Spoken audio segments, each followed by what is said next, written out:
Hola clase, ¿cómo están ustedes? Pues este video es número 2 en una serie de 3 sobre la unidad 4 y en este video voy a hablar de los verbos que cambian de raíz y los verbos reflexivos. So in this video I'm going to talk about some changing verbs or verbs that change their root and also reflexive verbs. So let's go straight to el libro de texto. We'll make a stop in Canvas here really quickly. I just want to remind everyone that if you're thinking, okay, I have to get this turned in by midnight, el primero de mayo, 1st of May, you have until the 14th. So if I am behind in my teaching, then I don't really expect everyone to be up to date in their learning and in your completion of activities. However, I will be well up to date well before the 14th. And that's, the semester's over at that point. So we really don't want to wait till the 12th or 11th, so you can do it. You guys are doing great in spite of everything, right? So let's go back. I'm going to stop sharing that screen and I'm going to go to this screen. I'm going to go to the libro de texto. As I mentioned just a few seconds ago, we're talking about verbos que cambian de raíz, or as it reads in your textbook, verbos con cambios en el radical. Just as a disclaimer, you might hear a 4-year-old knocking at the door in a moment. And I'm going to try to power through that, make this video short. Yeah, that's good for you guys. This video is going to be short. Yeah. So we have verbos que cambian de raíz. Verbs that change root, right? So what is the root? Of course, we have verbs like pensar. What's the root? Pens. Dormir, dorm. Repetir, repet. So if you remember well, the root is everything except the last two letters of a verb. Por ejemplo, hablar, everything but habl is the root, right? And that root doesn't change usually. That was the case usually for units 1 and 2, most of unit 3. And you just add the ending. So you have hablo, hablas, habla, hablamos, habláis, hablan. Well, these verbs, they stem change and they have 3 different kinds of changes. One change per verb. We don't want to get too complicated. So some verbs have an E, and then it changes to IE. Some verbs have an O, changes to UE, UE, and some verbs have an E that changes to I. I'm having trouble deciding which language I want to speak in, so I'm going to get it together here in just a second. So pensar, the E changes to IE, and so instead of penso, we have pienso. Piensas, piensa. Pensamos, pensáis, piensan. Now, 2 of these things are not like the other, right? Nosotros y vosotros, they don't stem change in any case, right? So that's the same for dormir.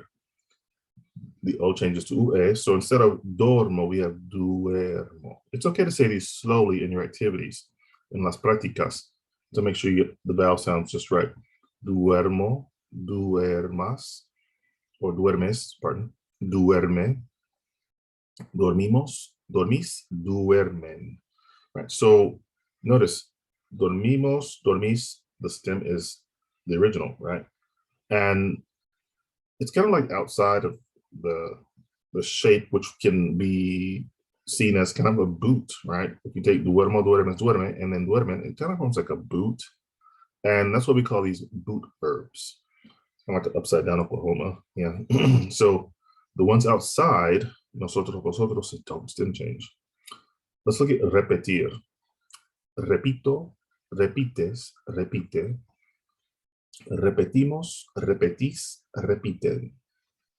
Notice repetimos, repetís, repet is the root and it doesn't change because they're outside of the root. Okay, so here are some other verbs that fit into these 3 categories, and they're the most common. They're not all of them, but just the most common. I'll just pronounce them really quickly, followed by the yo conjugation, and so you'll have a good idea of how they sound. ¿Listos? Cerrar, cierro. Comenzar, comienzo. Empezar, empiezo. Entender, entiendo. Pensar, pienso. Perder, pierdo. Preferir, prefiero. Querer, quiero. What if there are 2 E as an egg in the root, as in empezar, entender, y preferir. Well, then you take the last e as an egg in the root. So it'd be empie. I don't know if I can highlight it, if you can see it there, empie. So entiendo and prefiero. Right, so it'll be the last e in the root. So these are a little more straightforward, the o to ue and the e to e. I'll pronounce them. The infinitivo followed by the yo conjugation. Almorzar, almuerzo. Costar, cuesto. Now, you usually say the third person, cuesta or cuestan, for that verb. Dormir, duermo. Jugar, juego. That's weird because there's no o, but you simply change the u to an ue. Morir, muero. Poder, puedo. Recordar, recuerdo. Volver, vuelvo. And for these, this is the shortest category or the least copious category. So we have pedir, pido. Repetir, repito. Servir, sirvo. There are others that fit into these categories that are maybe less common. So when you have two verbs back to back or side to side, there's usually a preposition separating them, and they won't be both conjugated, right? Oftentimes you have an infinitivo followed by a conjugation. Por ejemplo, comienzo a leer, I begin to read. Empiezas a estudiar, you begin to read. Podemos viajar, we can travel. Yeah. Podemos descansar, we can rest. Yeah.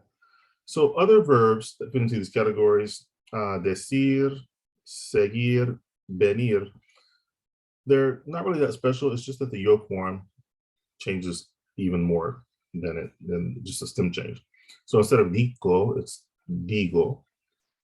Instead of siguo, it's sigo. And instead of vieno, it's vengo. Right? Okay, all the rest of the conjugations follow the stem change rule. Okay, so lastly, in this video, we're going to look at reflexivos. That was Spanish right there, sorry. So los reflexivos. So you have to think about this word reflexivos. It'll help you to remember what they are, what they do. If you look into a mirror, what's the action that you're doing? You're looking. And that mirror is kind of looking back at you, right? So it's kind of a reflective. So you can think of these as reflective verbs, reflexivos. They do the action back to yourself. So you start the action and the action is done to yourself, as opposed to, for example, if I bathe my son, or I dress my daughter, or I take someone to work, or feed someone, that's done to someone else. But if I bathe myself, or I dress myself, or I take myself to work, or I do something myself, that's reflective. It's going back to the person who started the action. So here are the most common verbos reflexivos that you'll see in español. And I'll just go through and say the infinitivo and the conjugation. Now, notice as I go through these, they all have se at the end of them. That's not really the infinitivo. It's just letting us know that it's reflexivo. And you want to put a me in front of them. Actually, before we go through these, I want you to look at the first verbo reflexivo that you ever used, at least in this class, and it is llamarse. That's a reflexive verb. And so the se becomes me, te, se, and the usted, el, ella, for. And then nosotros, vosotros becomes nos, os, and then se again. So this verb would be conjugated me llamo, te llamas, se llama, se llama. So, and then nosotros nos llamamos, vosotros os llamáis, ustedes, ellos, ellas se llaman. If you're thinking, well, this is a verb. I thought the verb llamar meant something else. No, it is to call. So maybe that kind of is maybe connecting some dots from the past for you. So we have the verb acostarse, me acuesto. Just the yo form going through here. Afeitarse, me afeito. Bañarse, me baño. Cepillarse, me cepillo. Despertarse, me despierto. Ducharse, me ducho, and so forth. So hopefully you get the idea there. So these are verbos que cambian de raíz y verbos reflexivos. My 4-year-old's reminding me that I need to make this video short, so I'm going to cut the video off here. Hopefully that's been beneficial for you. Hopefully it's helpful for you as you go through the prácticas. And I will see you in the third video, which will talk about la hora, and a little bit more about los reflexivos. Bien, hasta luego.